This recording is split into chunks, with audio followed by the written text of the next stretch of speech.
What is going on, Breaking Brown family? We are here today to discuss this happy holiday, happy Memorial Day, happy holiday. I hope you enjoyed yourself. I hope you got the day off to spend with family and friends and do whatever you feel that you need to do. I really hope all of that happened for you. What's going on, fam? What's up, Todd? What's up, everybody? What's up, Rob? What's up, Angelica? What's up to everybody who sent me this article that I'm going to use today to talk about our understanding and misunderstanding of money and wealth and our wealth positionality, all kinds of stuff that we got to talk about. But first, let's do a little bit of housekeeping as we always do. Please subscribe. Please like the channel. Please subscribe if you haven't subscribed already and become a member of the Breaking Brown family. What I like to do is I give people, if you know, I understand our wealth position. So if you can't give money, I get that. Please subscribe and like the chat, and please subscribe to brown.com and subscribe to add your name to my mailing list. If you don't have the money, I know what that's like. Please do that. If you have $1, please go to donatebrown.com or breakingbrown.com. You can make a cyclical donation or a one-time donation. You can go to patreon.com/ycarnell. You can do whatever you want to do. We ain't gonna be MSNBC, but we can do a little bit. We can't fight with this individually with this income inequality. So listen, fam. And I'm not sure if I'm gonna have a show on Wednesday. Check my Facebook. You all who subscribe to my newsletter, you got the information. Check my Facebook. There was a death in the family, and I'm gonna see if I can try to get there. So check my Facebook, though. My Facebook is public for an update about that for the Wednesday show. But we have to have a conversation, fam. We have to really have a conversation. And what we do, we always around here, we have the difficult conversations, the conversation that everybody else doesn't want to have. That is what we do, and that's what we're going to do today. And we're going to talk about, let me bring this article up so that you all can bring it up too, so that you all know what I'm talking about when we have this conversation. I like to frame things, and I want to frame this in terms of wealth and in terms of our understanding of wealth. See this? Let me put this up big. I'm going to put this up big for you real quick, and I'm going to bring it down. But for those of you who haven't already seen this article, it was in the newsletter. Subscribe to the newsletter. You can do that at my site too. It's $2 a month. And I send out links every Sunday of links I think are important for us to understand. What black wealth and what we need to do and a whole lot of other stuff. So he says in this article, this is a Business Insider article. This guy says he earns. Now he has 2 jobs. Understand he has like 2 business degrees, but he says, and he says from those 2 jobs he makes like 48, right? He makes like $48,000 a year. So that's kind of our starting point. That's what you earn. Okay. Now he goes on to try to talk to Business Insider about his budget. Now understand, as we frame this wealth conversation, ladies and gentlemen, I want us to understand one thing. First of all, understand that what we've always talked about is like the survival mechanism that a slim amount of black people who are doing well are not telling you is that they are hooked to a boomer, right? So they are hooked to the access or affirmative action or government programs, a GI Bill or whatever, that their black boomer parent or grandparent has kind of hooked them into. And this is the same way with this guy. So understand that we're having a conversation, ladies and gentlemen. We're having a conversation about a man who pays, I think it's $280 in rent in a house that his mama owned, right? So for most native black DOS people, descendants of slaves, we do not, and see, I don't see things through the lens. See, my parents own a home, but I don't see things through the lens of like myself. I see things through the lens of black America, and most of black America doesn't have the leisure. I'm talking native black DOS, doesn't have the leisure to like pay $280 on a mortgage, and you live there with like other cousins. It's like 3 or 4 of y'all that live there, and so you pay the mortgage, which is like around $700 or something like that. So you're paying less than $300 a month in your rent in terms of your expenses. So understand that we shouldn't even be really having a conversation about you because you're kind of an anomaly. But what I realize is that Business Insider is just kind of like jokes for the majority culture to just kind of laugh. Because other people are laughing, and I'm going to tell you why as we go down this. Now understand, before we go through this, let's just do a little review.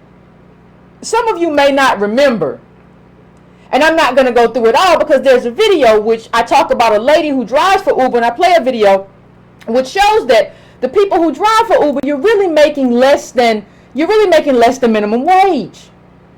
Well, why are you making less than minimum wage? What are you talking about, Yvette? Well, you're making less than minimum wage because people have to take out depreciation for the car. You have to take out the whatever damage. You have to talk about gas. You have to talk about, there are so many expenses that come out of driving for Uber. And so what Uber kind of depends on is the fact that most people cannot count. And so we don't count. You just count the money that hit your bank account and not all of the costs that go into driving for Uber. So understand that this guy isn't even really making what he thinks he's making at Uber, and we really don't get a sense of how much he even earns in his regular job versus how much he's earning at Uber. We don't even really get a sense of that. We don't get a sense of it. It's all kind of sketchy, but let's go on. I just wanted to make sure that those of you who were not here the last time we had this discussion really kind of understand, like, the not only the income tax, but the other taxes that this guy has to pay for driving for Uber, right? And so understand, one of the first things he shows us his budget. Now let's look at his budget, ladies and gentlemen. Here's how my monthly spending usually breaks down. Loans, I didn't even, savings, right? 409, car expenses, everything else, food, housing, 280, bills and utility, 325, and you're talking about I want you to, if you need to take a screenshot of this, please do. Take a screenshot of his, because he's talking about, I don't even understand what he's talking about in terms of savings, because later on he says that he saves like $25 a week or a month. I don't even understand how we get to like $425. People do math real strange. That's one of the things you find. People just do math real odd. But just take a look at this. I want you to just look at this, and I want you to hold it in your mind as we have this conversation. And hold in your mind the fact that we always talk about you need a boomer, but what you see with this guy is that he has a boomer. He's hooked to a boomer in terms of his mom who owns the house, but he's still failing. And we're talking about him, right? So, and we're talking, and he's in his budget. He doesn't even budget into his budget the depreciation. He doesn't even budget into his budget the taxes. He doesn't budget in any of the stuff I just said. None of that stuff is there. See, what that shows you, before we even get started good, what that already shows you is that he can't count. Because none of that stuff is in his budget, stuff that needs to be taken out in terms of the taxes, in terms of the car. Only thing that gets taken out that I've mentioned is gas. And that's because he has to go and do that. But you have to count everything. And he's not counting everything in terms of that budget. Now here's the next thing. He talks about food, ladies and gentlemen. And he talks a lot in the Business Insider article about his food budget.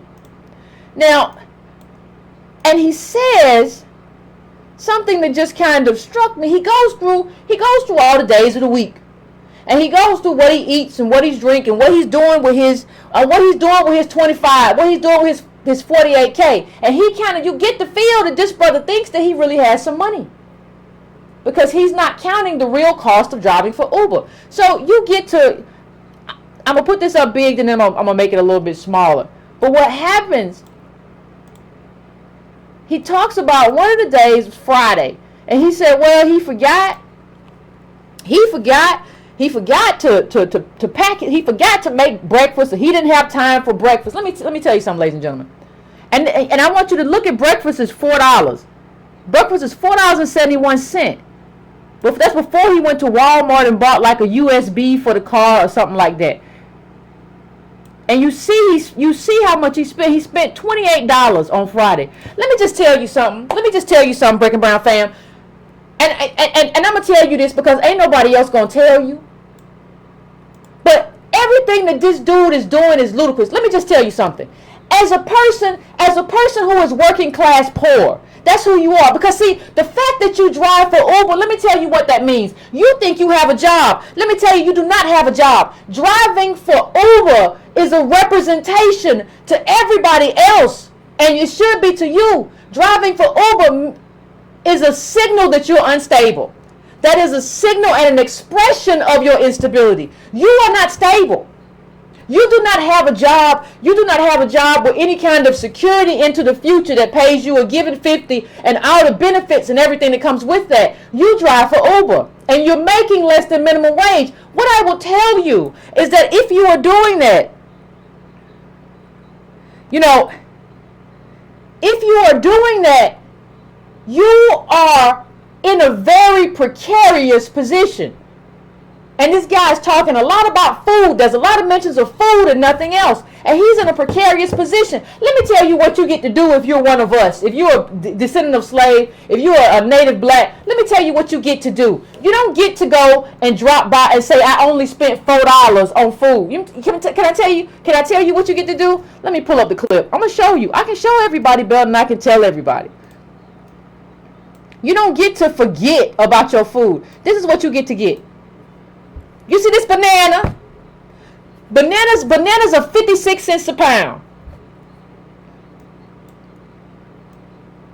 That's what you get to do. And don't tell me, no,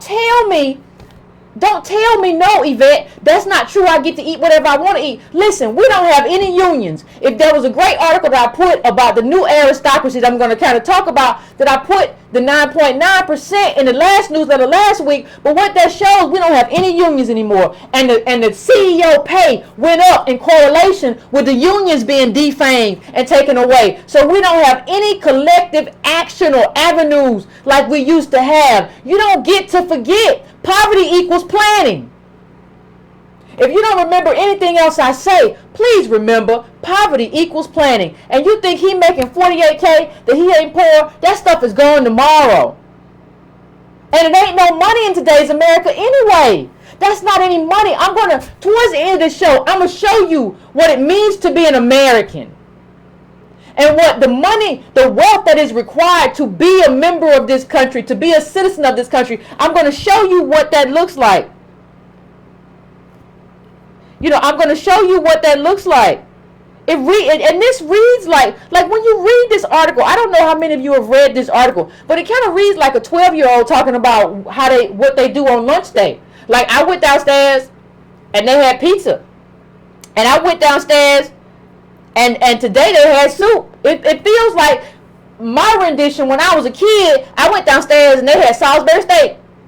That's what I used to tell my mama. She used to come walk me from school when she was laid off. I went downstairs and they had pizza. And they had big chunks of pepperoni because I've always been greedy.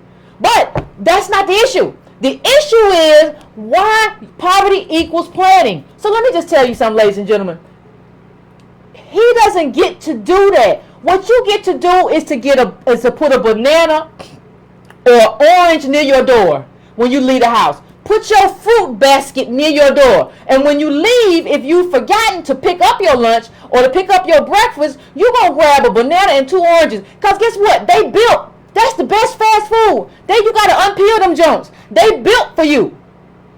They are built to be fast food. They are already wrapped. Because what you're really going for, ladies and gentlemen, is calories. You're really going to starve off and stave off whatever hunger comes and haunts at you and gets at you during the day. You don't get to do what this guy is trying to do. Here's another day. He talks about, I went and got I spent $5 on a shrimp po' boy and some French fries. Another day where he talks about how he forgot to cook and he's not really a good cook. And listen, let me tell you something, black people. America has a lot, and we've discussed many of them, if not most of them. The issues with America, the issues with living here and dealing with what we have to deal with to be here. We have discussed that. But if you want to talk about any positives in this country, one of the things that has to be addressed is the fact that America has among the lowest food costs in the first world. So what does that mean, Yvette? Why are you telling me that America has cheap food? Well, I'm telling you that because if America has cheap food, who do you think needs to eat it? You're gonna tell me, well, I'm just not that. I'm just not real good at cooking. You don't get to say that. That shrimp po' boy is mostly carbs. I'm not gonna get into being a dietitian for you. But you don't get to eat all carbs. You don't get to be out here. You don't have that kind of doctor. You might not even have health insurance. You don't have that kind of doctor that you just eat all kind of stuff. And then when you go in, they're going to give you a $5,000 body scan to figure out what's wrong. You got to just eat calories. And bananas are delicious and sweet and fruity. Like it's a delicious food. It is like nature's magic. You don't get to say, I forgot, or I don't make good food. You know what your best friend is if you don't normally know how to make good friend? Two things. YouTube. YouTube has all kinds of recipes. Second thing, a pressure cooker. A pressure cooker will cook anything. You can cook a $3 big pack of beans in there that'll last you all week. It ain't hard. It's not hard. But you have to see this. You have to see this as a necessity. Because capital is always chasing you. Capital is always trying to get your money. Capital is always trying to get you to be like, well, I don't need that. I'm going to go get this. And even when the dude chooses like fast food, like one day he's like, well, on Tuesday, I forgot my lunch again. You don't get to forget, Negro. You don't have nothing. I forgot my lunch again. I got Chick-fil-A. Not only did he go to fast food, which is always a problem, but he went to the most expensive fast food company.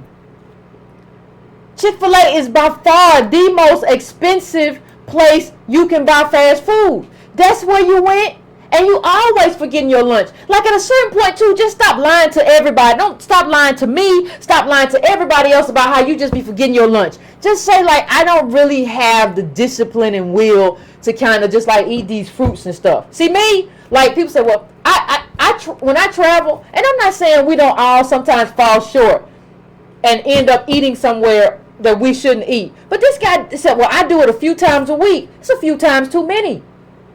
You should carry some. I carry pumpkin seeds. I carry peanuts, and I carry fruit if I'm going somewhere. I don't listen. You have to do that. You don't have the luxury of just being like, I forgot, I'm gonna swing through this drive-through. You don't have anybody to depend on except for like the fact that you have cheap rent. And then it's kind of curious. And I want to thank the person who brought this up on my Facebook page. You said you spend $200 on food in a month. Well, first of all, that's a lie. Like you've given us like with what you gave me and that, I think I see like $200 because I haven't even gotten through it all. I see $200 there. Really, you coming home and you eating off somebody else who cooks. So you might eat out breakfast or lunch or breakfast and lunch. And then somebody cooks at home. And you said a home that my mother owns. You know, black people are real good sometimes for wording stuff in ways that don't make sense or to make them feel better. Like, does she live there and like she's still cooking? And like she cooks a meal? Nothing wrong for that, but like be honest about the food budget. Because if you eating whoever cooks that food, that should be part of your food budget. I really don't understand what we're talking about. So the next thing I want to say is, you know, Chick-fil-A doesn't have a dollar menu because they don't need a dollar menu. The people that go to Chick-fil-A are the people who can afford $8, $9 fast food routinely. They don't need it. Why are you there? I'm just asking a basic question. I'm not trying. People like, Yvette, you be yelling at me. I don't like. I'm not trying to yell. Why are you at Chick-fil-A like that? Like you really like? What are you doing? And it's not just, listen, people. Let me see if I can find it. I gotta find the other one. He one day, this is another day for him. He said, on Thursday, I decided to purchase a Stouffer's frozen spaghetti dinner. Ladies and gentlemen, you could have just made spaghetti at the house. Do you know how cheap pasta is? Do you know how cheap spaghetti sauce is?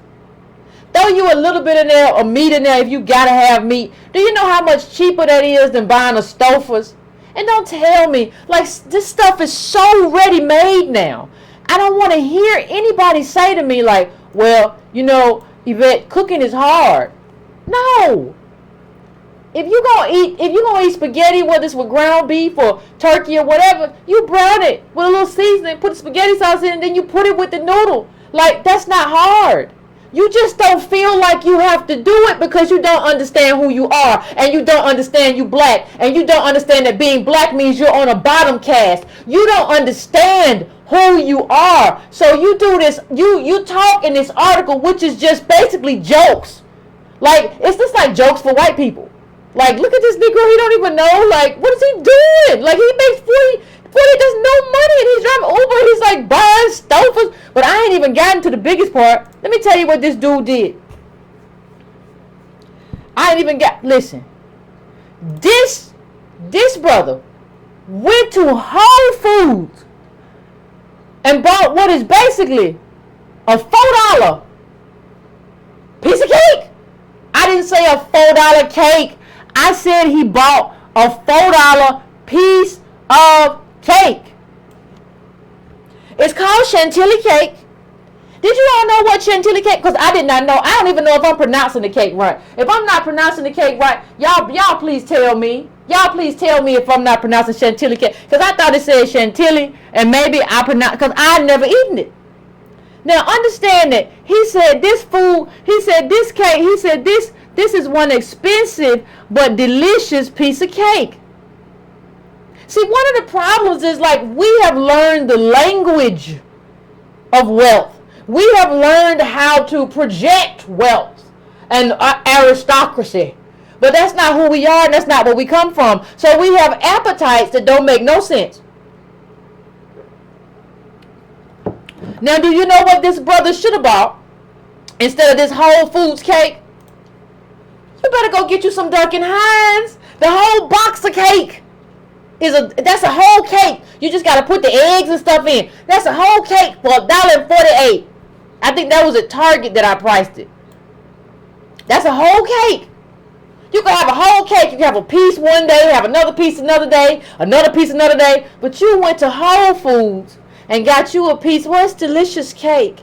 I don't even know chantilly cake. I just know yellow cake, white cake, chocolate cake, sheet cake like that, birthday cake, which is probably still a sheet cake, strawberry cake, pound cake, and I know cobblers, peach cobbler, apple. I know apple pie. I know apple. What is it? Apple Betty. That's about it. I don't know. I know a cheesecake. Like, I don't know all these. Who told you that you get to have a chantilly cake for $4? A slice, not even a cake. I would have even been a little bit more forgiving if you were able to walk into a store and buy the whole cake for $3.29. Like, you should have taken this to your house and made it. Like, what makes you? And black people will tell me, well, he gets to reward himself. Like somebody said, Betty Crocker. Yes, whoever, Jesus, what y'all trying to do? I don't understand. Y'all killing me out here with this stuff, y'all. It's too much. I can't take it. It's too much. Poverty means planning. There's another clip where he said he had a Dasani water.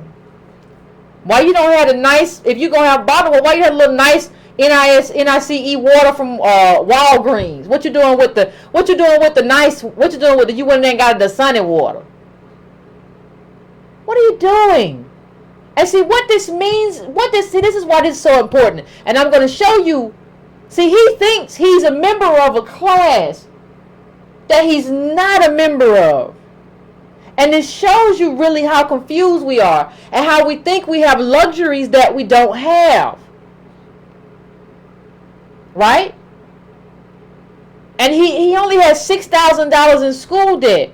You're so lucky you stay at mama's house, and that's $280, and then you don't have any school debt. Like, that really takes you out of bounds in terms of what blackness really looks like in America. Right? And I understand it. I'm right there with you. But like, you have to understand how none of what you're doing makes any sense. And that you think Uber is a job. And that you know about a chantilly cake. And it's, it's just a wonderful cake, Yvette. It's a wonderful. I wish he would tell me I wish he would come to me and tell me it's a wonderful cake. You just don't understand how good the cake is. One day he had this. He had a what is this? Let me put this up for you. He had some kind of calzone or something. What is that? That's what he had one day. What are you doing? This was like Wednesday. On Wednesday, I woke up, noticed there was no toothpaste. See, like, this is not planning. Like, one of the things, if you ask me, in order to survive this next stage event, what do we have to do? Because what I'm talking about is how do we survive what's coming. What's coming is what's coming. And I saw somebody in the chat say, this dude is silly. No, it's a lot of y'all like that. I know people like that. I know people like that. Who are living like this and eating like this. But I'm talking about this next level. How do we survive this next level? There are certain skills that you have to learn. You ain't got to learn how to cook. Get you a Foreman grill. Get you a Foreman grill and a pressure cooker. You ain't got to have everything. Get you a Foreman grill and a pressure cooker. Start there. Put you a little olive oil or something. Snap that chicken breast or whatever you got on there and do that. Start there. Get you some fruit. Fruit is always there. Get you some nuts. Nuts are always there to grab if you got to go out the house. Get you a few little Ziploc bags and throw that stuff in there together. We have to survive, and capital depends on us. Let me tell you this. Capital depends on us being stupid. Capital depends on us not knowing how to count. Capital depends on us not being able to take ourselves out of this kind of thing, this kind of rat race. And if you do it, once you find like a lot of the food you cook, like it's better than the stuff you pick up, because you made it with love.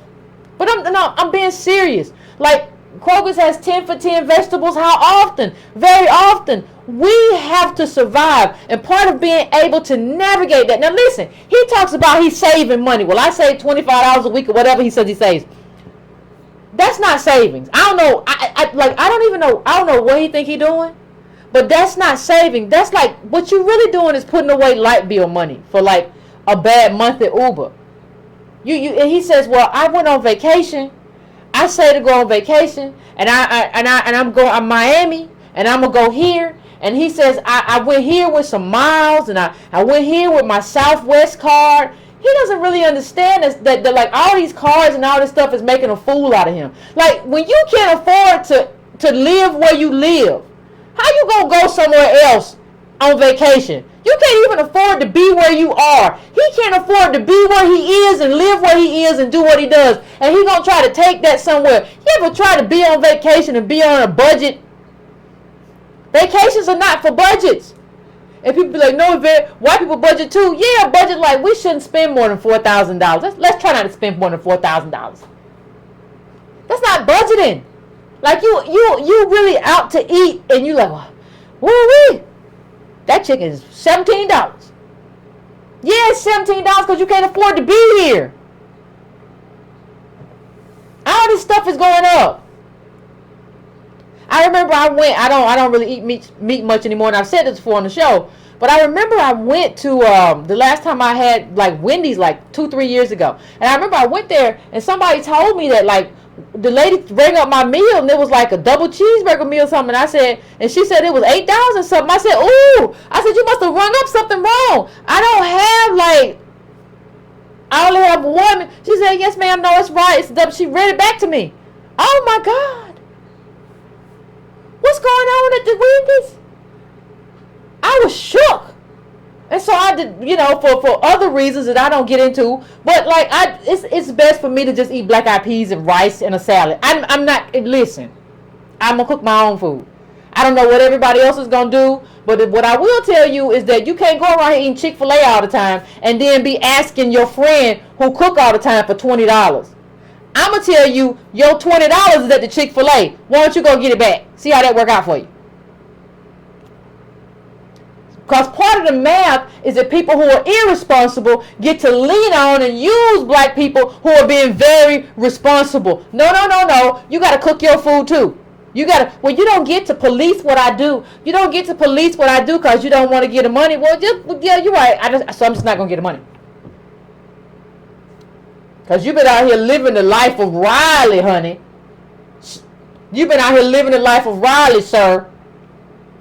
No, there's no 20 extra over here. I put my okra in a stew. I don't know what you were doing that whole time. So let's get to what I want to get to now. Is I want to talk about wealth. And I want to talk about see this guy really thinks that he's American. And he really thinks that he's making American money. And he really thinks that he's going to get out of this situation. And American food is cheap. But he thinks he's going to get out of this situation not by taking advantage of the fact that American food is cheap. He thinks he's going to get out of this situation just by kind of saving and doing this thing or the other thing. And, he really thinks that I'm living an American life. And what I'm here to tell everybody, understand it's not just him. I'm here to tell everybody that this is not an American life. And I'm looking for the headline to another article that will really kind of bring this home. For those of you who get the newsletter, you've already gotten it, right? You've already gotten the article. And there was a great article. And it's about we talk a lot about the top 1%. That's what we talk about. The top 1%. The top 1% is this. The top 1% is that. Well, I'm about to bring up something else. Because it's bigger. What you really have to understand that everything that we're dealing with is about a new aristocracy that is not the top 1%. It's actually the top 9.9. Well, what does that mean, Yvette? What does that mean, the top 9.9? It means that we have to change the language for what we talk about. I'm trying to bring this up right now there we go. Woohoo! Now, if you all want to check out this article, it's at theatlantic.com, and it's called The Birth of a New Aristocracy. And I want to try to break that down. I'm going to try to select the area. Okay. I'm going to try to bring this down. I'm going to try to bring this up for you so that those of you who are at a computer right now can kind of look at it. But it's called The Birth of a New Aristocracy. And bring it up. Bring it up, bring it up, bring it up, bring it up, bring it up. Hold on one second. It's called The Birth of a New Aristocracy. So bring it up, theatlantic.com, theatlantic.com, and I'm about to bring it up for you because I want you all to be able to. Now here it is. We'll put it up top. The 9.9% is the new American aristocracy. Now, what I want to bring up as I begin to talk about this, ladies and gentlemen, what I want to bring up is, you all know I love my data. You all know I love my charts. And there's one chart that we have to begin with. Now, see, there was another chart before this chart. With the Breaking Brown family, we have a lot of charts because we do data. So there was another chart before this chart that Antonio had used before, and it was the Diallo chart. That's this chart, right? This is the Diallo chart. Now this chart didn't really get into the 9.9. That's not what it dealt with. It didn't deal with that. U.S. net wealth shares. this is what, but see, now we're in a position where we get into what we gotta get into. Now here is, I want you to take a look at this. I'll make it a little bit bigger. Now, a tale of three classes. The 9.9% hold most of the wealth in the United States. Now, let me pull that up a little bit for you to see the bottom. Now, look at this. If you look at that little brown part in the top, that's the 9.9. The black one is the bottom 90, right? The top 1% is meeting. See, in the yellow chart, it wasn't meeting yet. Now it's meeting. It's getting worse. The bottom 90% and the top 0.1%. Bottom 90 going down like crazy. 0.01 is going up like crazy. The 9.9 up top is just striding, because the 9.9, what you have to understand about the 9.9 is that the 9.9 services the top 1%, and they good.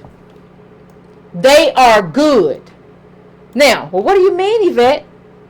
What are you trying to say? So I'm gonna bring this back up to my left,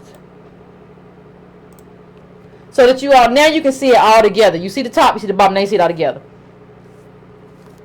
Now, see, the thing that's very interesting about the 9.9 is that, as opposed to the top 1, these aren't people flying around in luxury jets or whatever. These aren't even people that are white people who are signaling wealth and some diversity, because you have more women, you have other brown people, but it's not us. See, that is the trap of diversity, to kind of believe, well, I see some brown people, I see some non-white people.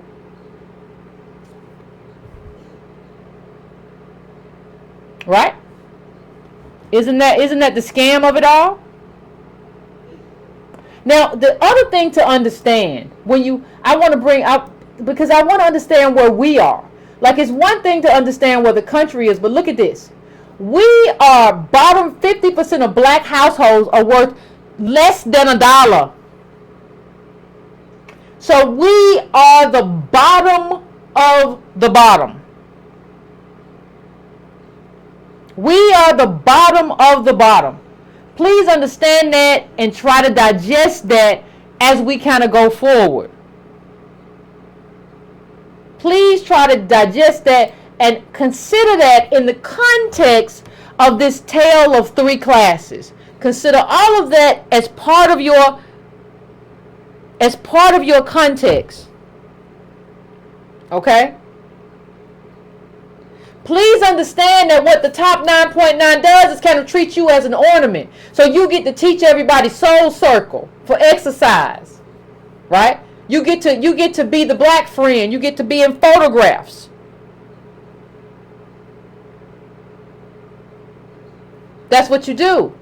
We're looking at this chart and we're talking about percentages of wealth, and you're not in there.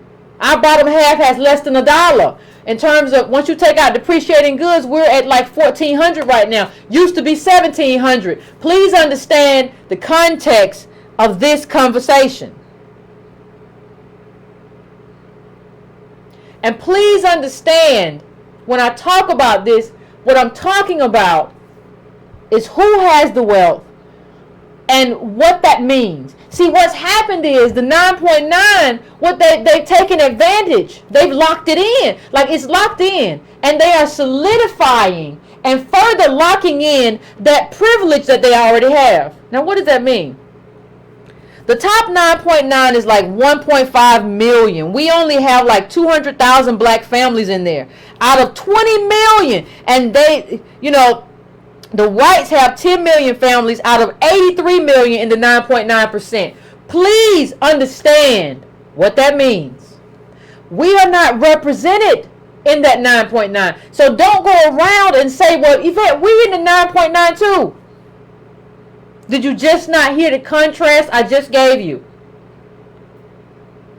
The 9.9 is 1.5 million. We only have like 200,000 maybe black families in there, and out of 20 million, and the whites have roughly like 10 million families out of 83 million. 10 million out of 83 in the 9.9. They live in. They own everything. Now, what does that mean, Yvette? Listen. I'm gonna show you what it means. We keep thinking. Well, we can get up there. There is no more upward mobility in America. See what happens once this article mentions something about the bones of wealth being kind of calcified in the body of families now. The bone of wealth is calcified within families now. See, there is no more inequality and upward mobility or lack of upward mobility go hand in hand.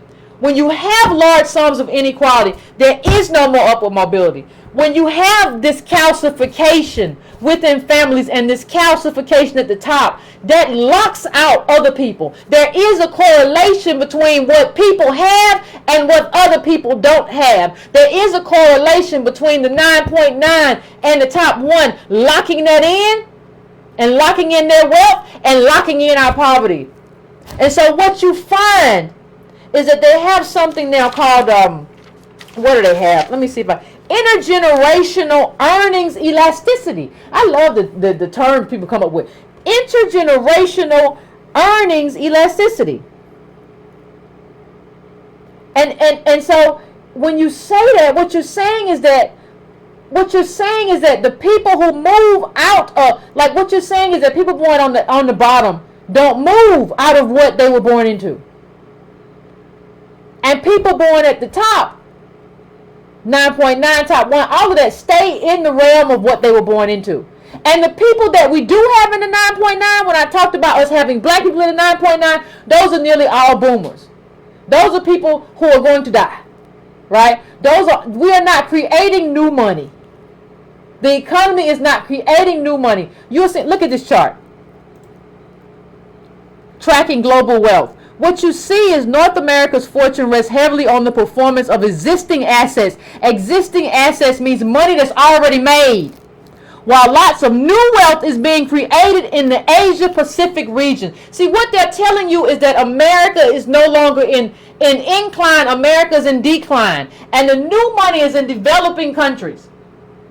The new money is in developing countries because they're developing. They need roads, they need businesses, they need streets, they need everything. We don't have that. What we have is, listen, can your grandmama drop 100,000 in my account? Yes or no? Grandmama, can you give my kids some food? Yes or no? Can you? And when I say food, I mean like, can you give them what they need to live? Can you drop 100 or 200 for each kid? Grandmama, can you do it? Well, Yvette, no, you're not saying that right. Well, let me show you something.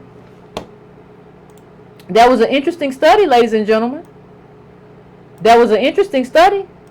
3 generations of data show how wealthy white families stay wealthy. And you know what that shows is I think it's from the University of Michigan, that everybody now, you're not even tied like to your parents. You're tied to your grandparents. So you have to be tied to whiteness during the New Deal. And what whiteness gave you and afforded these people during the New Deal. So what happens if your grandparents were not white and did not have access? What happens if you came from slaves? Please tell me what our lineage looks like. Please tell me. I'm just trying to understand. If everything is tied to grandmama, because the grandmama and granddaddy, I'm trying to figure this out. Take a look at this. 2018 could be grandparents' year to pump 150,000 into 529 plans. They pumping money into their kids like K through 12. Now understand, that 150,000 that the grandparents are pumping in is per kid. It's not just 150,000 inheritance. It's 150,000 per kid. Does your grandmama, does your spouse's grandmama, granddaddy have 150,000 per kid? Yes or no? Because this is what you need to be American. See, we keep saying, oh, that's a lot of money. No, it ain't a lot of money no more. It's just what it costs to be American. What we're looking at is just the cost of being American. And we don't have it. And the thing is, we don't have it due to any fault of our own. We didn't do anything. We got brought here as slaves, and every time we started making some money and doing something, the government either put its boot on our neck or allowed white racist mobs to put his boot on our neck. And so now we're sitting here looking at these white people with $150K per kid. You're talking about these kids, listen, you just can't even send your kid to buy your kid like an SAT book no more. You know what they doing? They doing like enrichment activities where they send their kid to Spain and they send their kid to Finland. And then if you got $750, you can bring in an SAT expert. But I'm not talking about a one-time $750. You got to bring that dude in once a week. That's what these people are doing to lock in privilege. They're bringing that SAT expert in once a week to tutor their kid. How do you compete with that?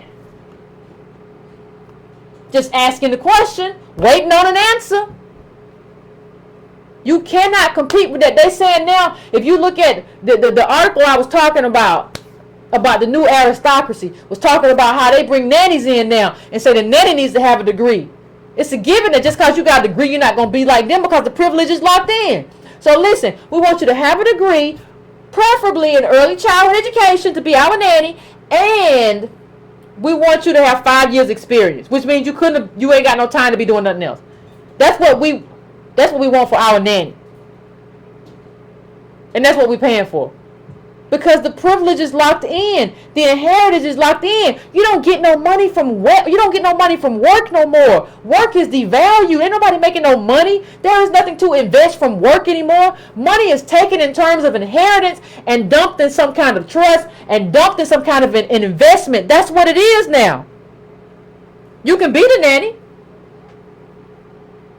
You can do that. You can't be the person with that nanny though. You don't have it. No, your grandparents didn't have it. Because it's about inheritance now. It's about what's baked in. And that's where politics becomes important. Because when stuff is baked in, the only thing to turn it around institutionally is politics. That's it. That's the game. That's the game. I'm sorry to tell you that. I'm sorry if it upsets you or makes you feel some kind of way. You talk about and what we have to understand too. When I talk about inheritance, people be just like, "Well, you talking about just the money they got when they die?" No, what happens too? We're talking about in-life transfers. So what does that mean? We're talking about in vivo transfers. That means these people is walking around and lying. These people are walking around with their mama's credit card and they daddy them credit card and using that to pay their bills and their mortgage. These people are getting straight cash from their grandparents and parents. These people are having their car note paid a year, 2, 3, 4, 5 years, being given whole cars. In addition to what they get when their parents pass away, they're getting what is called intergenerational transfers. Because what your mom and them have is the whole game. And y'all want to talk to me about marriage. Marriage for them and marriage in America is really, listen, my parents got $500. Do your parents got $500? And I ain't talking about $500. Do your parents have $500,000? Because that's just the beginning. That ain't nothing that doesn't even ensure. Having $500 apiece doesn't ensure your success in America and the richest country in the world. No. That's what ensures that, like, probably we're not going to be homeless. Life is about your grandparents now. What did your grandparents do? You settle where your lineage is. That's where you settle now. Family is your economic unit, not your job. The new economic unit is family. It's not your job. That's not life anymore. I'm sorry to be the one to have to report it, but this is what life is for us. I don't know. And grandparents also, like, one very interesting thing I just want to say real quick. Grandparents also manage social capital, right? So grandparents are the ones who hooked your parents up and connected all these things, and now your parents are making these connections. We don't have those connections. So you have to kind of ask yourself too, what is the difference between a black woman or a black man making 85 and a black man making 105? Not a whole lot. especially when you have taxes, and especially when that money doesn't result in any kind of increased class status or social capital. You can't move it in any kind of different way than anybody else. That's not possible. That's what it means. You just can't. These people are just right now just replicating their privilege. And we really don't understand that they're just replicating their privilege. Even in terms of like jobs, in terms of licensing, whether you're a doctor or a dentist, like they license stuff in such a way that replicates privilege. And how many people can get in, who, where, how. This kind of just solidifies them. And so listen, we don't even understand. We don't understand what this means. And what this guy doesn't understand, who I put up, who was driving for Uber, listen, the person who shops at Whole Foods is the 9.9%. That's not you. You don't get to have these kind of aristocratic tastes. You get to either make your own cake, or you get to make a cake out of the box. How many of you think your kid is going to Howard or Harvard? Do you have a 529 plan with 100K in it right now? For each kid. Like, do you have 100K? Do you have it? Do you have it or don't you have, like, life, like America ain't asking you what happened to you no more. That's what I ask you. This is what this chart looks like. Do you have it or don't you have it? That's everything for your kid. You can't start building wealth in America. There's not enough wealth in the bottom 90% anymore for you to decide you're going to start building now. That's finished. The building era is done. And those of us, it's not like we didn't try to do it. We did, and they allowed racists to stomp us out. So now what? Now what? Now what you gonna do? What's the plan? I want to know. I want to understand. Help me understand. If you don't got it, you got to understand that you don't have enough. And maybe you didn't know enough then, but you don't have enough to like put your kid in that zone. But you don't want to do politics. Well, Yvette, politics ain't the answer. Okay, well, what you gonna do? What you gonna do, boo-boo? If you don't want to do politics and you ain't got enough, what you gonna do? I'm not saying politics is a surefire answer. I totally understand that. But what you gonna do? And let me just say this. I don't know how many of you saw this. If you want to look it up, please, this is the tweet. It was Bloomberg. Because I want to talk to you. I want to talk to you about what money looks like in America. And what the article basically showed is that now $25 million is considered the bottom rung of being rich. You didn't hear me. $25 million is like the bottom floor of being rich. It's kind of like, do y'all remember what Peter Thiel said? He said single-digit millionaires. When he did that stuff for Hulk Hogan that ended up shutting down Gawker, he said Hulk Hogan couldn't do it himself because Hulk Hogan was a single-digit millionaire, and single-digit millionaires don't have any power in court. That's what Peter Thiel, a billionaire, said about him helping Hulk Hogan. What do you think you're going to do? What they're telling you is that the bottom rung of being American is 25 million. That's the bottom rung of like being rich. Yeah, I got some money. But here we go. This is who we are right here. Bottom 50% of black households are worth less than $1.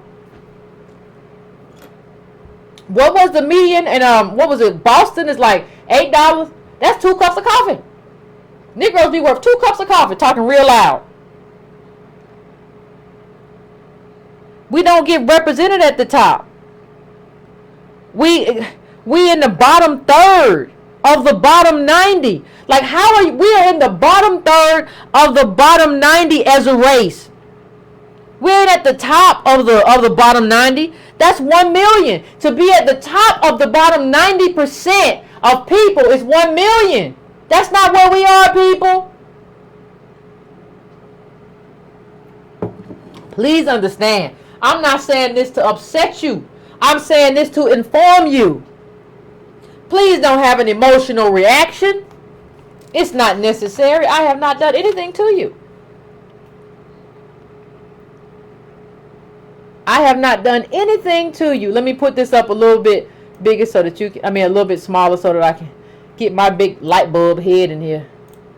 So, this is where we are. Understand, I said in Boston, a black person, the median for a black person is like $8.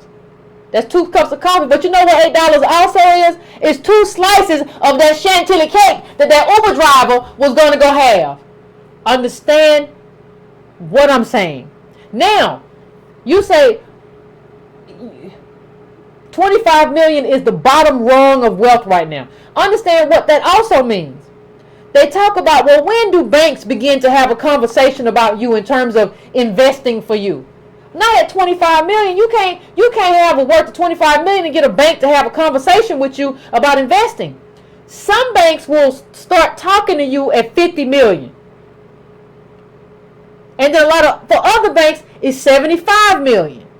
That's what it looks like to be American. It's not like, well, for these banks, you just got to be real rich. No, that's not what it is. That's just what it looks like to be like an American who invests now. But y'all run around talking about, I'm going to go get one Nike stock. I'm going to go buy 1 share of Nike.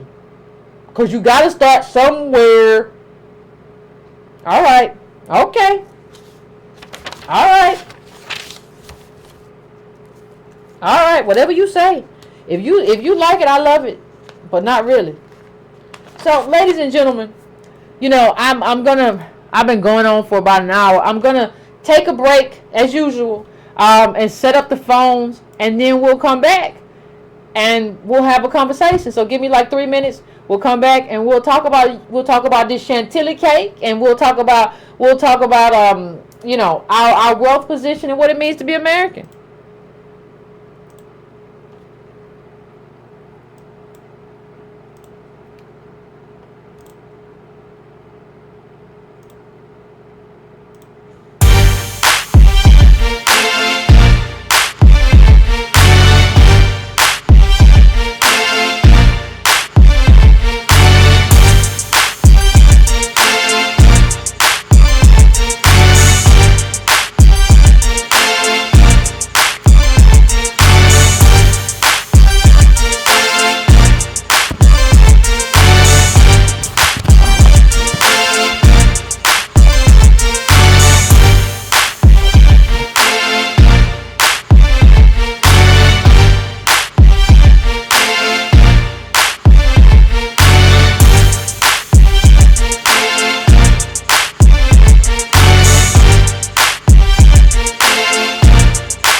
now on Breaking Brown Family. Somebody said something.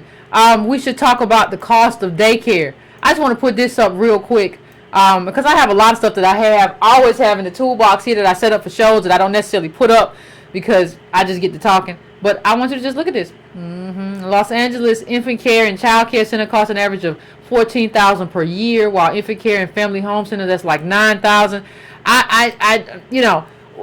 We should be livid. We should be outraged that we built this country and we have been locked out to this level. Like, and that's why I get so upset at this whole do for self stuff, because it doesn't account for the fact, like, it just ignores the fact that no, we have been locked out. It's just, this is just what it is. So I'm going to go to the phones now.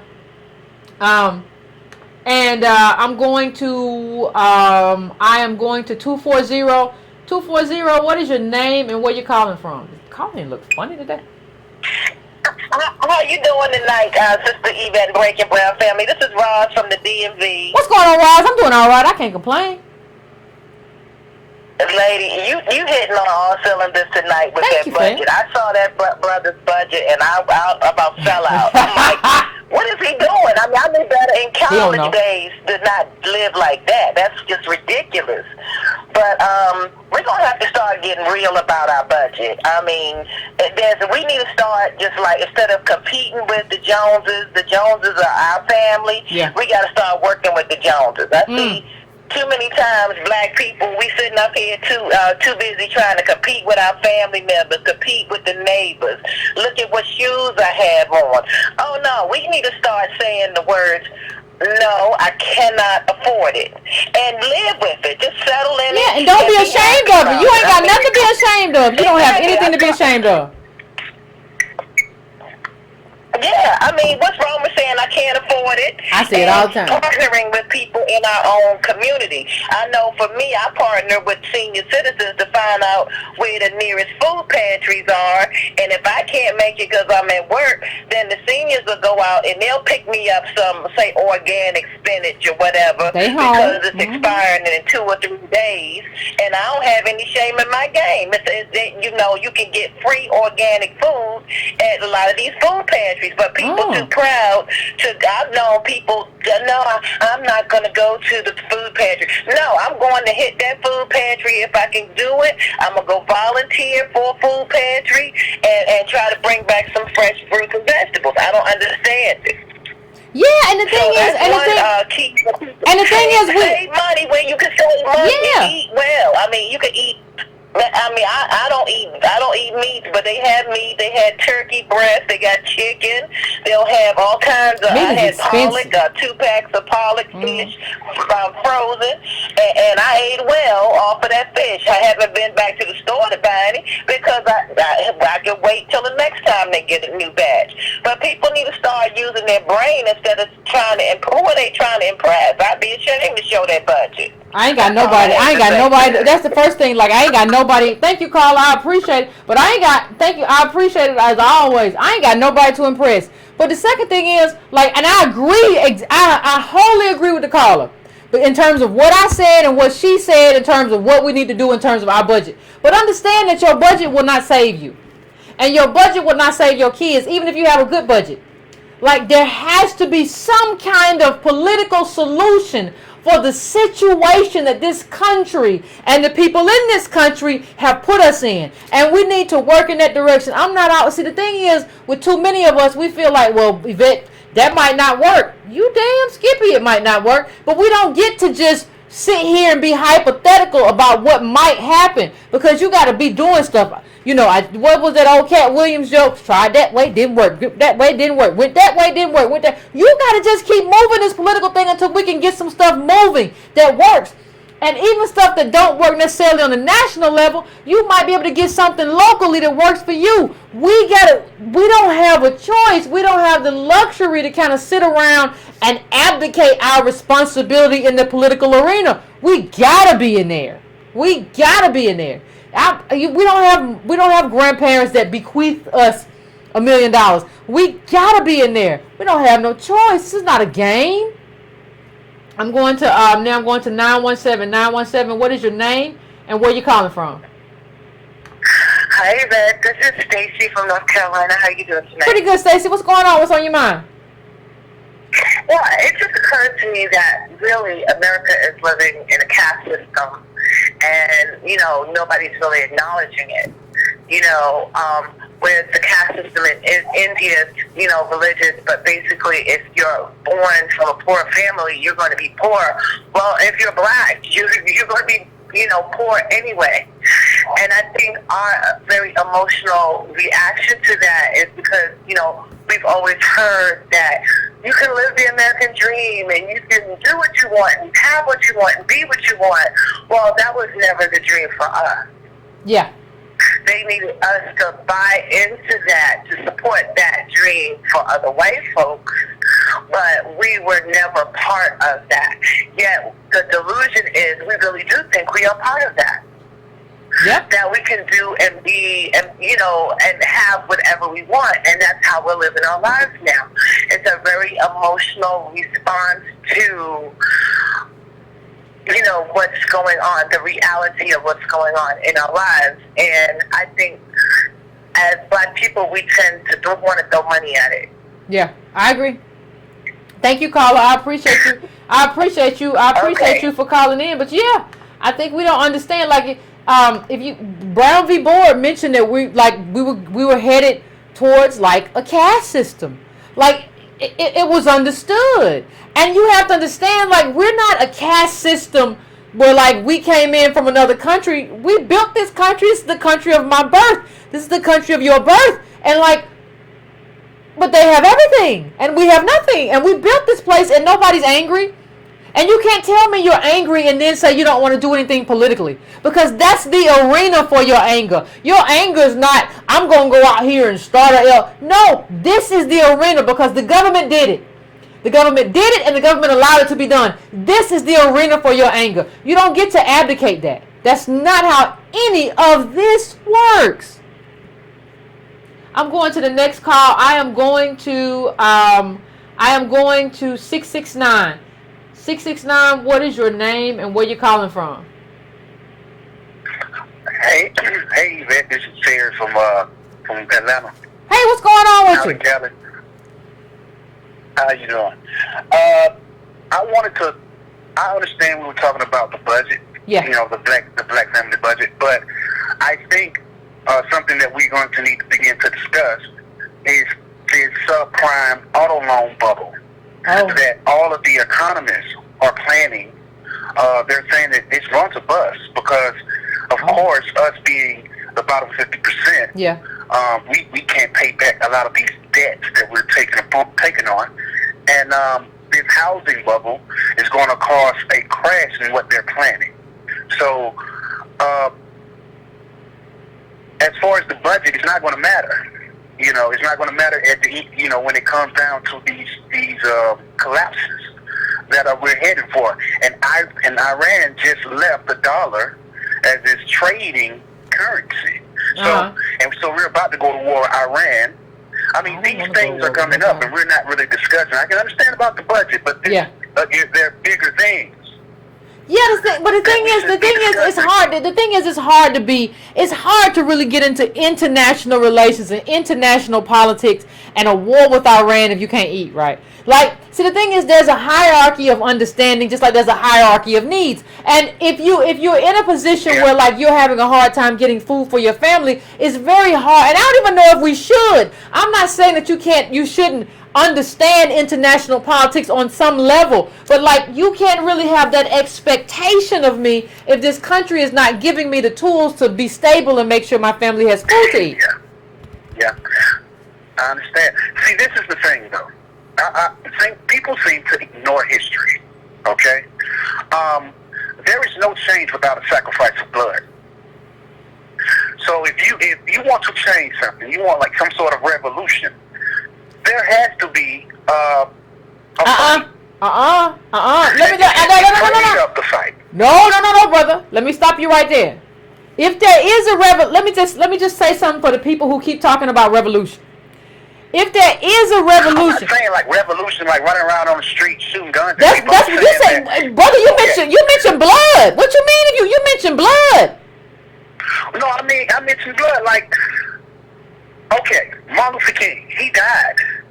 That was a sacrifice of blood on our behalf. But what happened? Like he died, and you know, I give everything to Martin Luther King. He sacrificed, he died for us, and then they still got us on the bottom. Exactly. They still got us on the bottom.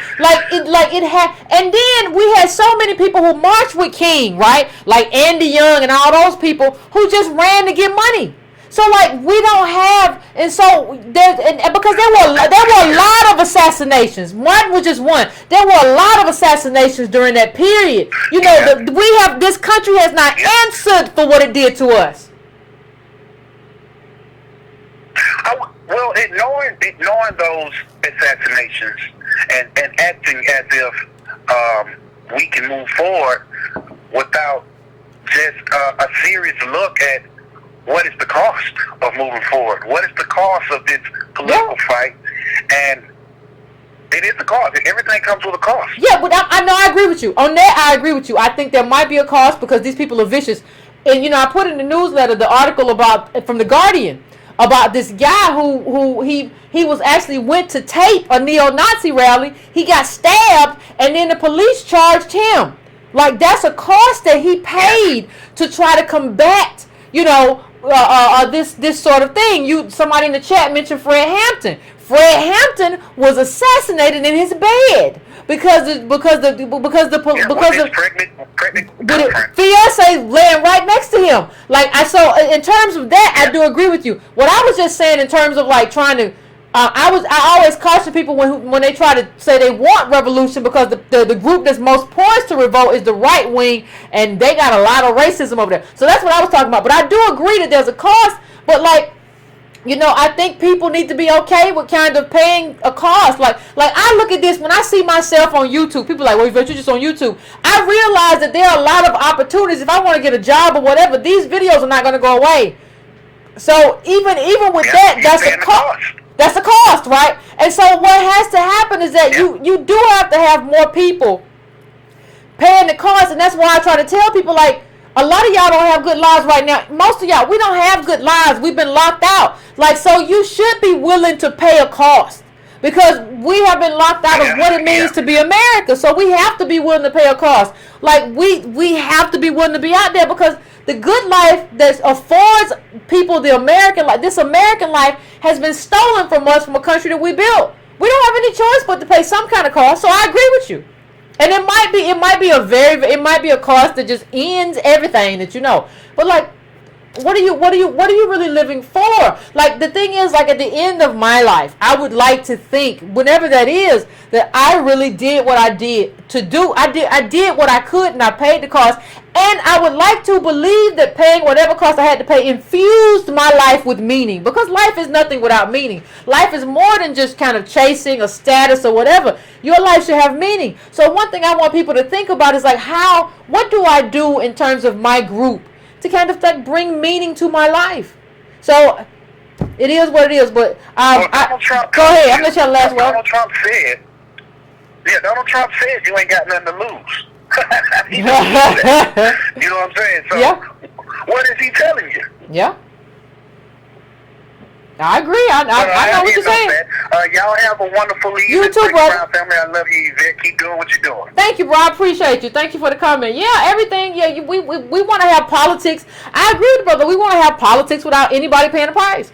We want to have politics without anybody confronting the richest and most powerful country in the world. I don't see how that happens. And it just is what it is.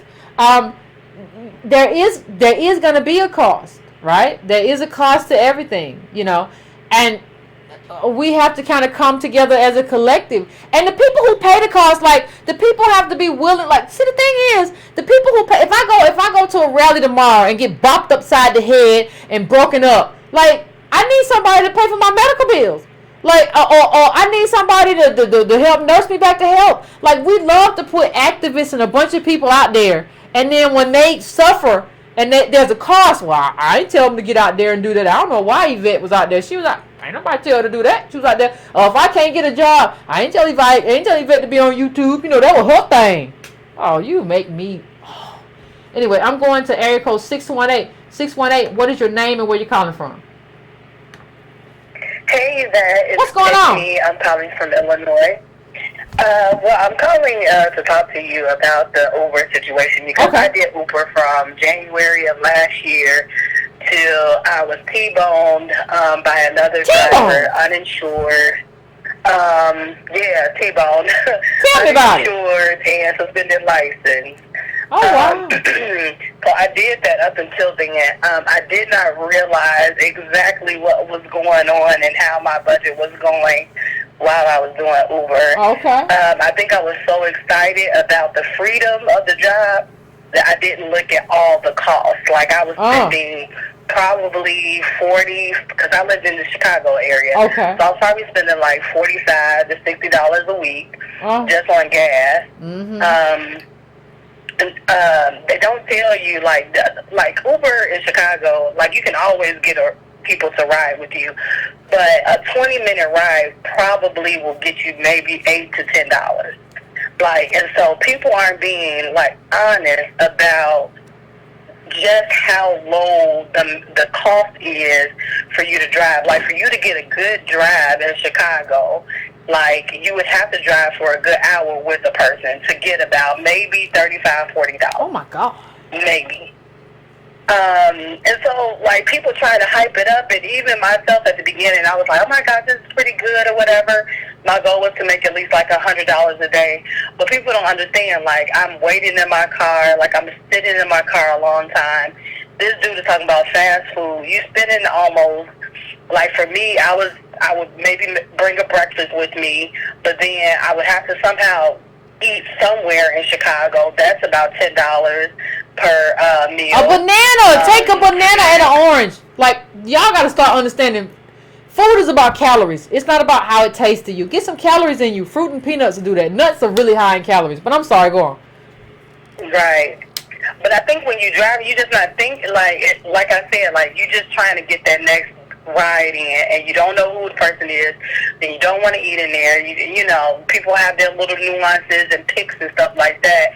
But the reality is, you can get out the car and eat your peanuts. You can get out the car and eat your peanuts. I swear to God. Yeah. Like, and I was like doing vegan at the time, so I mean I wasn't eating like junk food. I was, doing the shakes and stuff like that from different places and stuff like that. But it adds up. Yeah. It adds up to a lot of money. But after I was T-boned, I didn't realize all of the things that I was lacking because I didn't have a regular full-time job. And so once my car was gone, and I just didn't realize what was about to happen. I didn't have any backing. I didn't have another job. The insurance company fought with me because they were saying that even though I wasn't driving for Uber at the time, that they were trying to fight the fact that I drove that day. And they were saying, well, you are a partner with Uber, and so we are contesting paying for it since the driver that hit me was uninsured. So I had to deal with that as well. So, I mean, people don't understand the gamble that went with it. I literally had to, I didn't go back to Ubering. I had to move out of my apartment because I didn't have the money to pay for it. Wow. Like, I had to move to a whole nother location. I had to find another full-time job. I didn't get my car back. People try to like pump this thing up. Like, oh, you could do Uber in the meantime and all this other stuff. And, you'll be okay, especially in Chicago, you'll make a lot of money. But no, you won't. You don't have a severance package. Yeah, like, once you you're just done, finished. you're done. You can't go to the unemployment line with it either. You can't go, oh, I was working for Uber. Can I get some money from unemployment? They're not going to give it to you. Yep. You can't go get disability and say, well, my back hurt because I was driving Uber and I had an accident. You can't get none of that. No, you can't. You cannot. So, I mean, I really should have been paying way more attention to you. I've been listening to you for almost 2 years. I should have been paying more attention to you. I told you about Uber a long time ago. Didn't I tell you about Uber? You did. You did tell me about Uber, and even more, I'm paying more attention to you because now I'm at the post office, and I don't know what's worse, driving for Uber or this. So, I just want to put everybody out there, like, this whole, like, budget that he has and stuff, it's so full of it. Like, if he got hit or something like that, he's not getting anything. There's nothing that he's going to have as a backing. He doesn't have a savings plan that's going to last. Like, it's just a lot of work. It's a lot of work for nothing. So thank you for letting me call. No, thank you. I appreciate your testimony, fam. I appreciate your testimony. We don't have nothing if we don't have testimony, because people be like, no, Yvette, you know, she's exaggerating. You know, she don't know whatever. Yeah, so I appreciate you coming here and talking to me about your very real experience. You know, there's no safeguards, and that's what unions are about. That's what collective bargaining is about. That's why you want to have a job and not somebody tell you, well, you work for yourself. No, I don't. I'm an employee, but you don't want to give me the benefits of an employee. That's what Uber is, and that's what Lyft is. All these people just don't want to do that. And if they can get away with it, why not? But Obama never should have let that happen during his administration. Now he want to be on Netflix. Oh, weirdo. Anyway, I'm coming to 832. What is your name and where you calling from? Hey, can you hear me? I can hear you good. What's going on? Can you hear me? Yep. Hey, Yvette, this is Kel from Hopkins, South Carolina. What's going on? What's going on with you? Nothing. What's on your mind? Okay, so, yeah, I tried to read that article, and I'll be honest, I couldn't get through that mess because I was looking at that thing and looking at that budget, and I was sitting there thinking to myself, I'm like, man, first off, I worked 3 jobs. I worked technically 3 part-time jobs, one of which tried to make me full-time. And I make half of what he makes, and I know how to budget better than he do. He over there going to Chick-fil-A and stuff. Yeah. And the thing that tripped me out about it too, that goes to show just how disconnected a lot of people are. Because at one of my jobs, I work at Walgreens. The Walgreens I work at, every day I'm in there, it's pretty basic 2 groups that come through there, whites and blacks. Yeah. White folks come in there, they spend $300 like it ain't nothing. One lady came in there with 2 shopping carts full of stuff. Dropped $300 like it ain't nothing. Yep.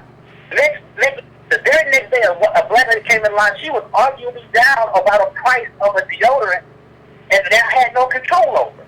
But I digress from that whole point. But the more and more I look at these situations, I think to myself, and I say this: I give it 10 to 15 years before you start seeing the true, like this whole kind of facade of like, oh, we're stable and stuff like that. People like him just crashing down for one simple reason.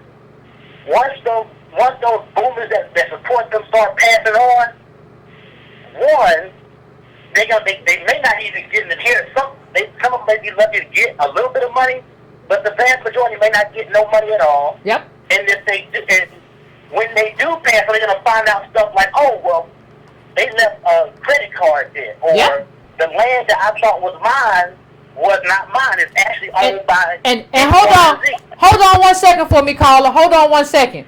You gonna also find out that a lot of these boomers took what was supposed to be your inheritance and refinanced their house to get a Harley or some other weird stuff. Like, what if you want, like, people talk to me about solutions. If you want solutions, if you are connected to a boomer right now, if you are connected, your parent or whatever, or grandparent to a boomer, you need to have a conversation. What is your will and what do I get? And what's going on with this house? Is this house refinanced?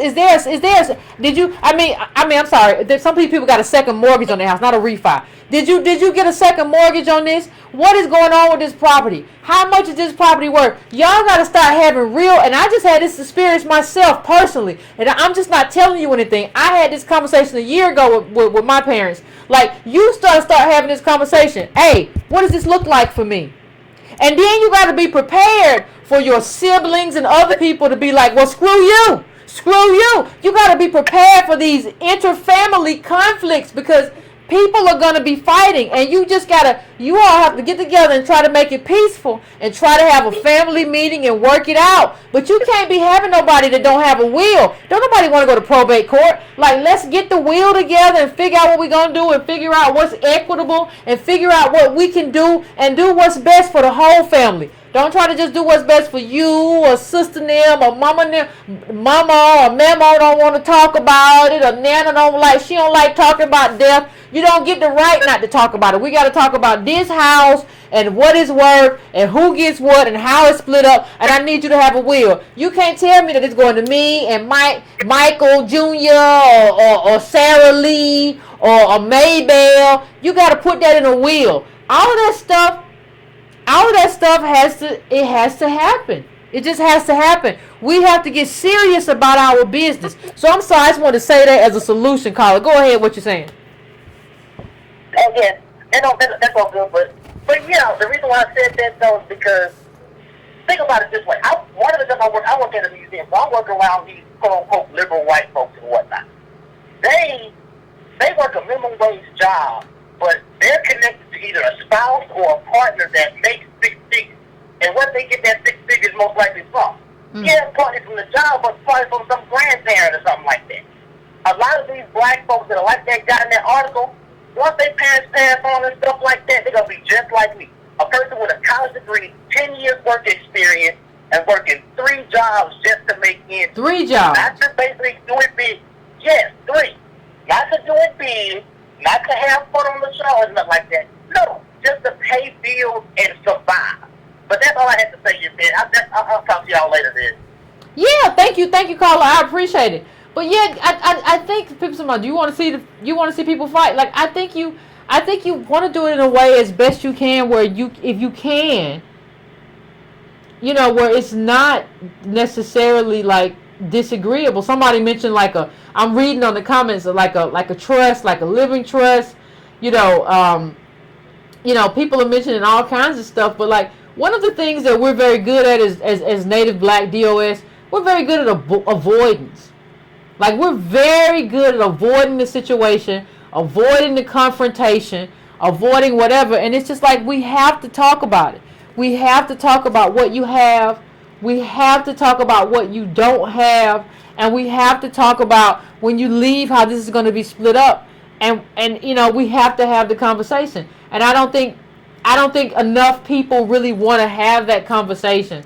And I think enough people don't want to be honest, because we got a lot of boomers out here who went and got motorcycles, who went and got Harleys, who got a second mortgage to go to the Essence Festival. And, well, I got remarried, so my new wife wanted XYZ, like you ain't have kids. We got a lot of, and let me just say something. If you were a boomer and that boomer went and got a second mortgage and you got all these financial issues and all these woes, I don't know, man. I don't know how I can care for you when you didn't care for me. Like, caring for people has to be reciprocal. It can't just be one way. So anyway, I'm going to 619. 619, I'm coming to you. What's your name and where you calling from?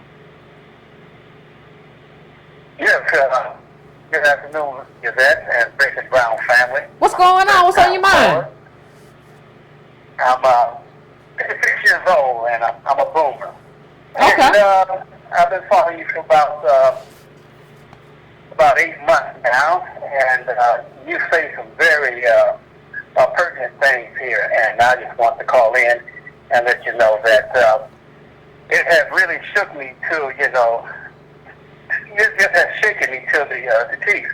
I joined the military at 18 and was able to land permanent employment for 32 years.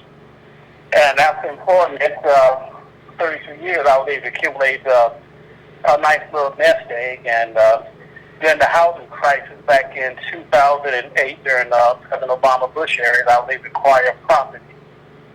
For the last 8-9 years, the property has increased twofold. Okay. And what I want to kind of just hash out here is that when you say timing is important, it really is, time is important. And the thing that concerns me is that I don't have any offspring, any kids, anything like that, nieces and nephews, but I would like for them to be financially responsible at the end when it comes to me dividing out what I may pass down to them. Okay. Because I was responsible myself to accumulate the resource I have. I'm probably what you would probably consider the 95 percentile. Knock off the Michael Jordan, the Oprah Winfrey and stuff. Okay. Probably 1.2 million.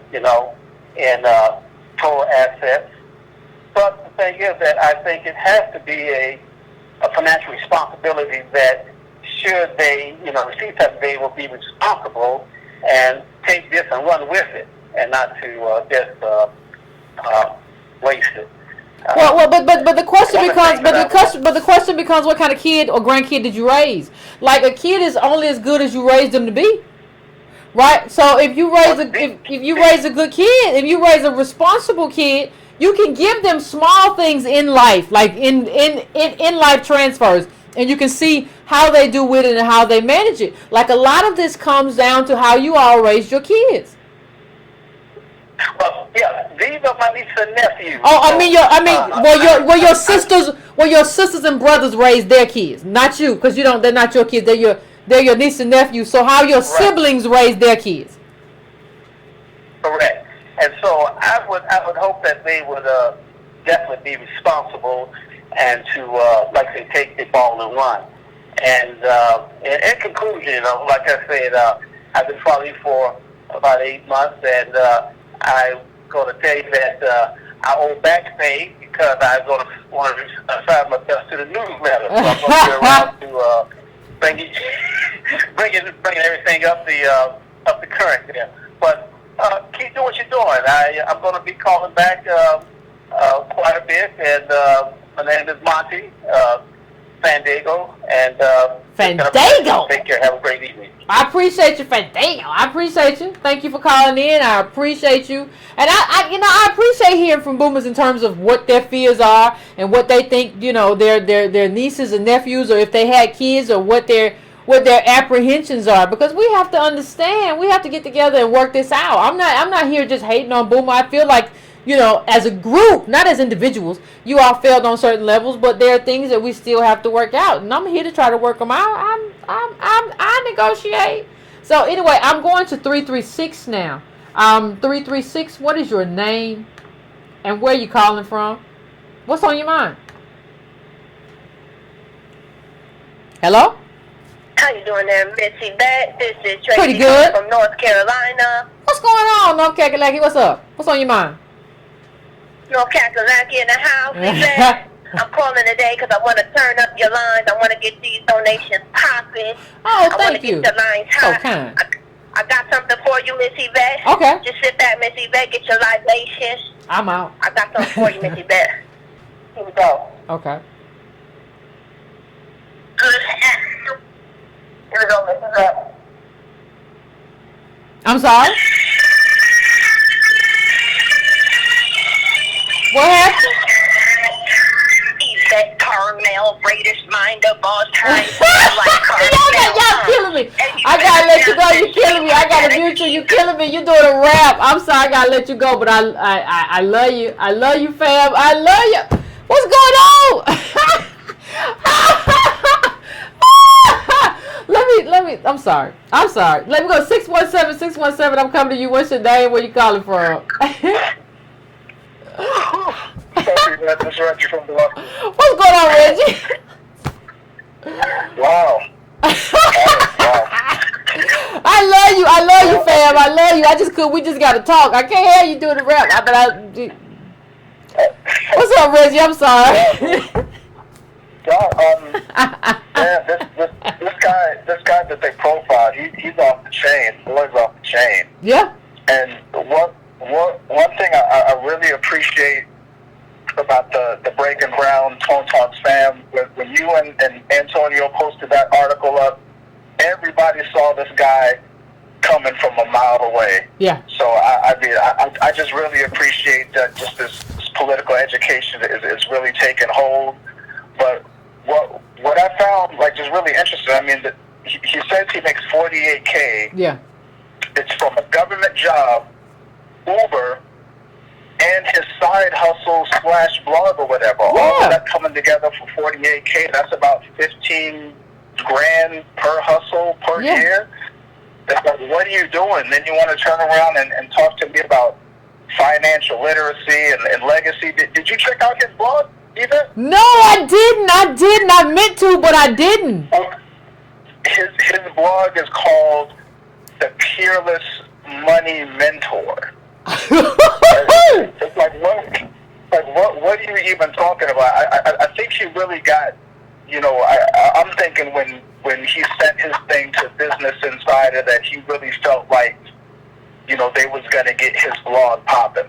And if you really look at a lot of black entrepreneurs and businessmen, a lot of what we do, if we're just honest, because we don't have the capital, we run around parading and projecting, this image, this fake it till you make it, till you get enough people to buy in, and you catch the attention of white capital who actually puts real money into your business, and then you say, like, started from the bottom, now we're here. This is the hustle that we're doing. I really think that's what he's doing. And what I found interesting is when I looked like further down in some of the articles, like his profile is part of a series called Real Money, where they profile a few people who talk about their budgeting. Okay. And what this guy doesn't realize is that he was the odd man out, and also that everybody, both black and white, are just lying, and they're lies of omission. I believe everything that they're saying, but I see what they're not saying. Like, I'm just gonna give you a couple examples. They have a white guy who retired at the age of 34. Okay. He was a software developer. He saved 70% of his earnings. He says he doesn't spend at home, but he splurges when he travels with his wife, who's an optometrist. So we're leaving out the wife's income, and we're also he doesn't give his income to where he can save 70% of his earnings. You got to have a substantial amount of a salary to where you can just put 70% away off the top and not even think about it. And then you have a 25-year-old newlywed. She says she has student loans, but she's paying that down. She gets extra money from freelance work. She travels to England to visit her husband's family. So you got, English, probably white, who's traveling back and forth overseas. That's a certain wealth position. And then on top of that, her parents pay her phone bill and health insurance. Okay. I bet you that's not all. That's another lie by omission. Then we go to a 21-year-old business owner who gets social media popping and just going viral. You just got to be lucky. There's no real strategy about that. But he started it when he was 19. There's no way that you get a business popping to put the time and the work and the effort that comes in without somebody stabilizing you while you're doing that. He just didn't pop up out of nowhere. You right. That business. You right. And then finally, there's a 23-year-old journalist. She makes $35K a year. She's able to save a couple hundred every month into her 401K. She splits the rent with her boyfriend. Doesn't say how much he makes. And get this, her parents paid for her college, so she has no student debt. She's traveling to new cities and making siblings. And if you look at some of their incomes across the board, it's kind of similar, but they don't talk about what their parents and their grandparents are bringing to the table. And here's the kicker, Yvette. What the 23-year-old journalist, she says, I like to read. Guess what book she's reading? I found this very ironic and hilarious. She's reading The Color of Law. Oh! Very good. That's what she's reading right now. But here's the tragedy, Yvette. If you go to your boy's blog, The Black Man, he has a book list on his blog. You click on the book list. He's got one book. Only one book. That lets me know there's problems right there. But the one book is called The Millionaire Next Door. Oh my God! Of America's Villages. That tells me all I need to know. So you got the white girl reading The Color of Law, and you got the black man reading some crazy, secrets of America's wealthy when you should have been reading, Darity's and Antonio's report. But that's all I got to say. Thank you. As always, Reggie, thank you for calling in. But I thank you for, I suspected that about the caller, but I didn't get a chance to go to his blog, so I didn't know. I suspected that he really thought that he was doing something right and that was going to translate into something. But like, you just basically confirmed it for me. This guy is loose. This guy has no idea and he's trying to get money blogging. Like, I was telling a friend, like, I'm gonna start writing again on Breaking Brown and after I do the changes, but it's not gonna be to make no money. Like, I don't think people understand that, like, doing a website and blogging in terms of making money is like, that's not what happens anymore. You have to just be there. You might make like $80 a month. That's great. That's gas money. But like, if you have a following, but like, you're not, like, there was a period where that was happening. And there was also a period where the Facebook algorithms were sending people to your blog. So you had that as well. I don't think people understand that that's over. Like, this whole blogging, like, that was 13, 12 years ago. Like, it started well before that. But like, there's no, like, if somebody wants to tell you, I'm gonna tell you how to make money blogging, like, go the other way. Like, no, that's not what's happening. Facebook is deciding who gets seen. And especially in this era of fake news, they're not gonna be like showing people like your link. You have to have a following, and then you're not gonna make no money. Like, when I start back, $80 may be great. I get gas money, but there's not, like, the enrichment is like what I hope to, like, express that I don't get to express in this venue. That's it. Ain't no money, man. So I'm going to 503. What is your name? Where you calling from? Hey, Yvette, this is Quentin. Calling from Portland, Oregon. What's going on, Quentin? Oh, shoot, not a lot. Just relaxing, my day off from work. Good. Enjoy yourself. Yeah. I was calling because I've been I've kind of been implementing a lot of the things that you talk about in terms of getting involved in the political sphere, and okay. I've met, locally. I've been doing it locally, and I've met a lot of different activists and, black people who are doing things in my city. And one of the people I ran into, I was just talking to him about, what we get, the report that Antonio Moore and Sandy Darity and a couple of other people did about what we get wrong about closing the racial wealth gap. And then I talked to him about, differentiating ourselves from other groups, immigrant groups, including, Africans and Caribbean immigrants and different things like that. And, after we got to talking, one of the things he brought up that I've kind of thought about as well is, say we do get, reparations after being out here campaigning politically and going hard and different things like that. Say we do get our reparations. What about, the fact that a lot of African Americans feel, and there is, evidence, there's a lot of evidence to suggest that, we're being genocided. Yeah. So, I mean, how would reparations, if they're not done, implementing that plan and trying to do that to us, then how will reparations really I think you have to understand why we're getting genocided, right? We're talking about, like, our genocide is economic genocide, right? Because what capitalism requires is a bottom. Capitalism requires some group to be on the very bottom that just gets put through the mill, and, like, we don't have any space for you. But that's because we don't have anything. Like, we're not getting, like, people think we're the economic genocide just because we're black. No, it's not just because we're black. It's like somebody has to be there. And we come from slaves. It's easiest just to put us there. Like, the uncomfortable truth, though, and I'm not encouraging anybody to get put there. Like, I'm not talking about, but the uncomfortable truth, though, if we're at a different economic standpoint, somebody else falls there to that point. Now, I'm not trying to say, well, somebody else should be. I'm just telling you what happens naturally in a capitalist society. Somebody else will fall to the bottom.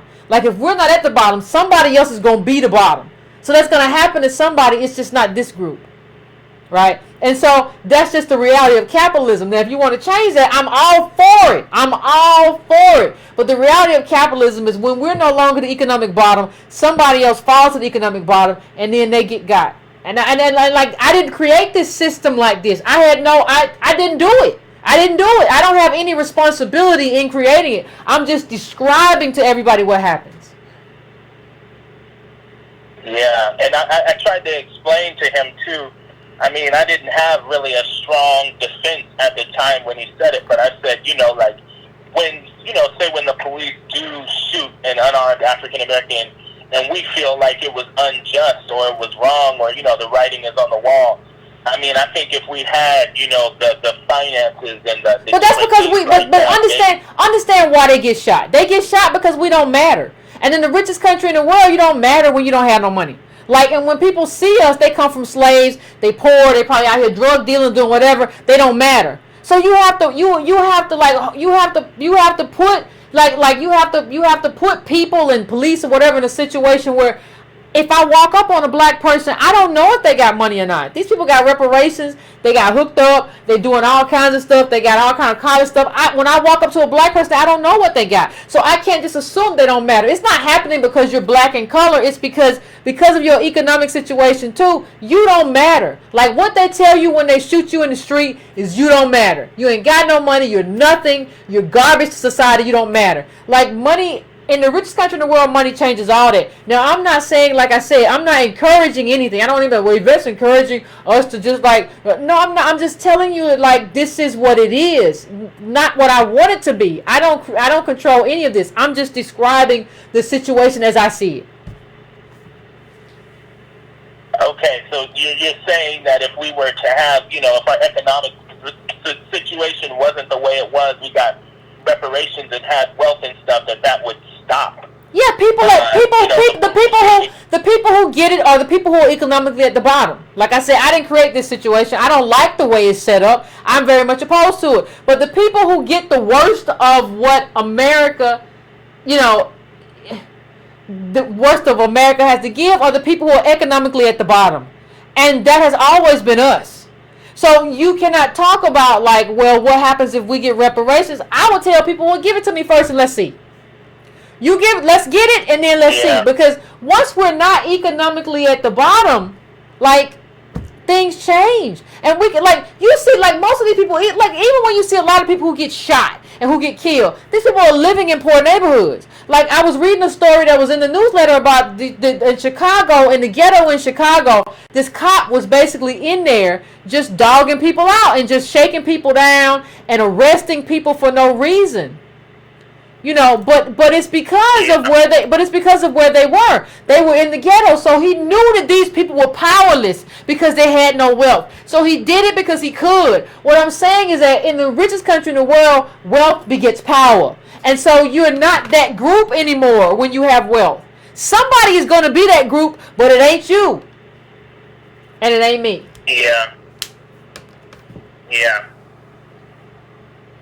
Well, I just wanted to say thank you so much for everything you're doing. I've learned so much listening to you, and I have the utmost respect for you. And fam. I just really appreciate everything that you're doing. It really has opened my eyes to a lot of things. I appreciate you. I appreciate that, fam. I appreciate you. I'm going to, in the chat, somebody, you said you was 917. 917, I'm coming to you now. What's your name? Where you coming from? Where you calling from? Hey. What's going on? How are you? Pretty good. How are you? I'm good. This is Michelle. I'm living in North Carolina now, but I have that 917 because I just moved from Brooklyn. Okay, what's going on? What's on your mind? So I've been on the discussion tonight, which has just been awesome. I'm usually lurking and don't really say anything, but I had to jump in tonight. Okay. And because you were talking about generational wealth. Okay. And what I was saying was that my great-grandparents, black people, they had a lot of land. Uh-huh. They were farmers. Yeah, more back then than now. What was that? I said we had more back then than now. We had more a while ago. We've actually decreased our share. But go ahead, I'm sorry. Yes, that's what I'm saying, was that they built their own homes, they were self-sustained. They sent my grandparents to black colleges that don't even exist anymore. And you were talking about, that generational wealth and not anything. What happened? What did my parents do to screw that up? Well, no, nobody really. Well, I don't know if your parents necessarily did anything to screw that up. There's a great article about land theft in African American communities, and and it was in one of the newsletters. I can't remember which one. And there is, there are a lot of good articles about like what happened and like why we needed to sell the land And there's so many, like I could go on and on about the reasons why that happened. Like we didn't, in terms of having capital to like do stuff with the land. There are a lot of reasons. Like I don't know necessarily that your parents necessarily messed it up, but like capital has been very wicked, and they've been consolidating power and consolidating land and political power and social capital, and like we haven't been. There's no way without an institutional kind of protection that we can withstand that kind of assault that we've had to deal with. We just can't. Well, I think they just messed up. Well, maybe your specific parents. I'm not saying I don't know your specific situation. I'm just saying as a group. But I think a new goal has to be to start doing what that old generation did. To start trying to invest in land and also in coin. I don't trust it. Like, but here's the thing. Like, here's the thing, fam. Nobody's selling you land no more. Like the thing is, like white people own nearly all the rural land, and nobody's selling it anymore. Like they have it, they're using it, they're not giving it back. Like they have put it into production, they're not giving it back. Like you can't go back and like what you're trying to do is basically. I understand what you're saying, but you're trying to go back and like redo something in terms of a 1930s formula. Like that formula is over now, and like we have to have a new formula. It's kind of like when people tell me we need to live like immigrants. I was born here. I live in a first world country. I'm not going to go live 5 a 1 bedroom because that's what immigrants do. They do that because they just got here and they come from a third world country. I was born here and I built this country. You can't try to make that my requirement, and that's part of my problem. People think I'm anti-immigrant. Part of my problem is that they drop the floor. They reduce the floor drops with them because of what they're willing to do because of where they come from. But go on, Carl. I want you to finish your thought. No, I was just saying, gold and silver. I no longer trust the stock market. I don't think that's a good place to place your money. If you get a 401k, that's just gonna suck the money right out of your pocket. Invest in something tangible, because when that next collapse comes, and when all that 1%, 9%, whatever they are, when they take their money and run, and they leave us here with nothing, a meaningless, a worthless dollar, we're going to need something tangible. So everybody's going to be taking their jewelry up there and, whatever, to get some coin. Thank you, Carla. I'm going to let you go. I appreciate you. Somebody said something like, can y'all stop with this Africa dream? Somebody said, you want land, go to Africa. What do you know about? First of all, Africa's a continent. Which country are you going to buy land in? I just want to know. Which country are you buying land in? How much is the land that you're going to buy? Now, when it comes time to protect your land, you don't have any family in Africa, whatever African countries, like 50 plus countries, whatever it is. You don't have any family there. So how are you going to protect your land in Africa? Like what are you going to build? And what do you know about building up property? What do you know about distribution? What are you going to put on that property in Africa? What do you know about electricity and how stable electricity? Because I was in Africa and there were all kind of brownouts. Electricity just go out after a certain hour. What are you talking about? Stop this fantasy nonsense with me about Africa. Like it's a big landmass. It's a continent. You have no idea what you're doing. You're just in my chat talking about we need to buy land in Africa.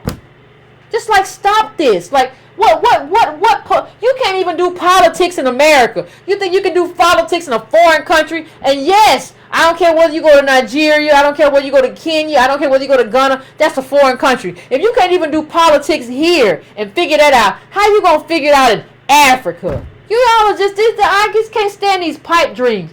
But anyway, I want to thank everybody who called in.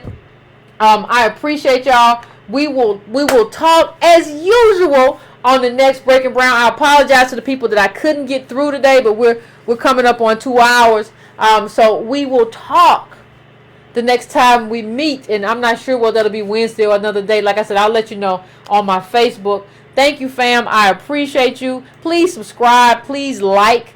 So that, that affects the algorithm. You want to donate, go to breakingbrown.com or donatebrown.com. I appreciate it. But subscribe to brown.com. It's free. Just add your email to my newsletter list, and we're gonna continue the conversation because that's what we do. Peace out, fam.